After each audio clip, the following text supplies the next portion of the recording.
अस्सलाम वालेकुम class, welcome करते हैं दूसरे सेकंड लेक्चर के अंदर sources of organic compound. First lecture के अंदर हमने देखा था इम्पोर्टेंस ऑफ ऑर्गेनिक कंपाउंड और कोल को हमने डिस्कस किया था। सेकंड पार्ट के अंदर हम देखेंगे पेट्रोलियम और नेचुरल गैस को। पेट्रोलियम भी क्या है, हमारे पास मिक्सचर ऑफ हाइड्रोकार्बन है। अगर इसकी फिजिकल अपीयरेंस देखें, petroleum is a brownish black और ग्रीनिश ब्लैक विस्कस लिक्विड है इसका हमारे पास, और मिक्सचर ऑफ हाइड्रोकार्बन्स है। डिफरेंट हाइड्रोकार्बन्स होते हैं, आगे हम देखेंगे उसको हम किस तरह सेपरेट करते हैं। सबसे पहले इसकी फार्मेशन थ्योरी, फार्मेशन जो थ्योरी है हमारे पास पेट्रोलियम की बिल्कुल ऐसा सेम है जो हमने कोल के अंदर डिस्कस किया था। क्या है, petroleum formation theory is same as coal. Plant and animal, dead plant और एनिमल्स जो हमारे पास है sank in the sea. Biochemical process is occurred in the absence of air at high temperature and pressure. हम देखते हैं कि जो पेट्रोलियम के जो हमारे पास रेजरवायर है वो सी के अंदर या ओशंस के अंदर हमें मिलते हैं। उसके रीज़न क्या है कि कुछ बायोलॉजिकल या एनवायरमेंटल चेंजिंग आने से क्या हुआ कि डेड प्लांट्स बहुत ज़्यादा एक तादाद के अंदर आए और एनिमल्स वो शंक हो गए किसके अंदर, सी लेवल के अंदर। जैसे ही बायोलॉजिकल चेंजिंग आए उसके ऊपर क्या हो गया, हमारे पास चेंजिंग आने से बायोकेमिकल प्रोसेस हुआ किसकी मौजूदगी के अंदर, इन the absence of air at high temperature and pressure के अंदर। तो वो डेड प्लांट्स और एनिमल्स किसके अंदर कन्वर्ट हो गए, पेट्रोलियम के अंदर कन्वर्ट हो गए। क्रूड ऑयल क्या होता है, जब हम ड्रिलिंग करते हैं पेट्रोलियम के लिए किसके अंदर, अर्थ क्रस्ट के अंदर या सी लेवल्स के अंदर, तो उसमें से जो हमारे पास आयल्स निकलता है पहले अनरिफाइंड फॉर्म में, रिफाइंड फॉर्म में नहीं होता, उसे हम कहते हैं क्रूड ऑयल। क्या कहेंगे, क्रूड ऑयल कहेंगे। अब इस क्रूड ऑयल को हम एज सच यूज़ नहीं करते हैं अपने डोमेस्टिक पर्पज़ के लिए या डिफरेंट हम as a source of fuel, उसको हम रिफाइनिंग के प्रोसेस के अंदर लेके जाते हैं। अब रिफाइनिंग क्या है, रिफाइनिंग को देखते हैं। Refining is a process in which various product from petroleum are separated out by a fractional distillation. Fractional distillation की मदद से हम डिफरेंट ऑर्गेनिक कंपाउंड को या पेट्रोलियम के प्रोडक्ट्स को हम सेपरेटेड करते हैं on the basis of fractional distillation.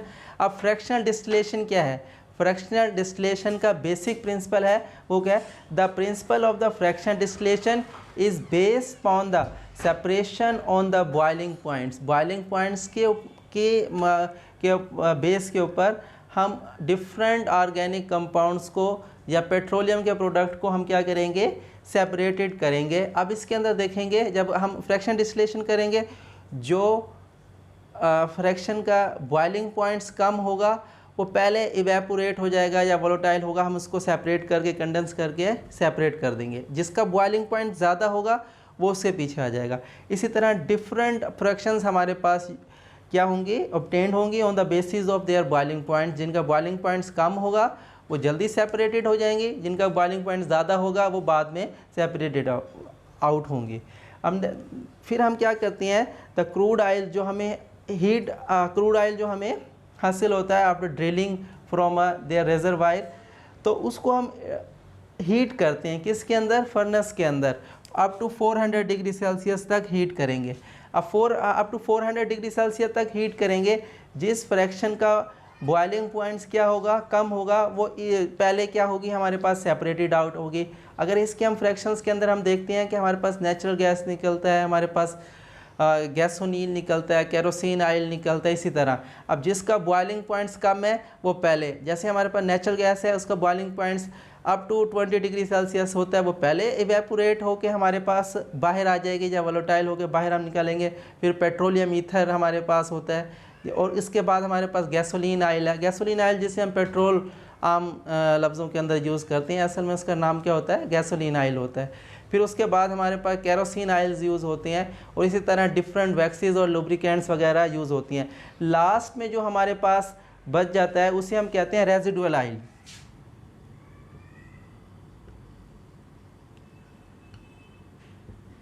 क्या कहेंगे उसे, रेजिडुअल ऑयल। अब रेजिडुअल ऑयल जब हमारे पास बच जाएगा, इसको हम फर्दर हीट करेंगे। जब हम फर्नेस ऑयल के अंदर फर्दर हीट करेंगे तो इसकी हमारे पास फ्रैक्शंस हासिल होंगी, जिसे हम क्या कहेंगे, पैराफिन कहते हैं और एस्फाल्ट कहते हैं, और इसी तरह की दूसरी हमारे पास फ्रैक्शंस हासिल होंगी। हमने देखा इसके अंदर पेट्रोलियम क्या है, बेसिक इसकी अपीयरेंस क्या होती है, फार्मेशन की थ्योरी, क्रूड ऑयल किसे कहते हैं, रिफाइनिंग का प्रोसेस क्या होता है, रेजिडुअल ऑयल क्या होता है, इसी तरह। अब आगे हम देखेंगे इसके यूजेस को देखें। डिफरेंट फ्रैक्शंस के डिफरेंट यूज़ हैं। कुछ हमारे पास मोटर ऑयल्स के अंदर यूज़ करते हैं, कुछ हम हाई जेट इंजन्स के अंदर यूज़ करते हैं, कुछ हम हाई व्हीकल्स के अंदर यूज़ करते हैं, और लास्ट में जो बच जाने वाला एसफाल्ट है उसको हम रोड मेकिंग मटेरियल के तौर पर हम यूज़ करते हैं। ऑर्गेनिक सोर्स को हम डिस्कस कर रहे थे। थर्ड सोर्स की तरफ जाते हैं, नेचुरल गैस। पहले हम कोल और पेट्रोलियम को डिस्कस कर चुके हैं, नेचुरल गैस को देखते हैं। नेचुरल गैस जो हमारे पास है is a mixture of low boiling points of hydrocarbons, यानी कि इसके अंदर हमारे ये मिक्सचर ऑफ हाइड्रोकार्बन्स हैं, वो हाइड्रोकार्बन्स जिनके मॉलिक्यूलर वेट भी कम है और बॉइलिंग पॉइंट्स भी क्या है, कम है। अगर इसकी हम कंपोजिशन में देखें नेचुरल गैस की, तो हमारे पास मीथेन मेजर कंपोनेंट है इसका 85%। इसके अलावा एडिशन दूसरे कंपोनेंट्स देखें तो हमारे पास इथेन है, प्रोपेन है, ब्यूटेन है, इस तरह लो मॉलिक्यूलर वेट के हाइड्रोकार्बन्स मौजूद है। कंपोजिशन में मीथेन 85% है।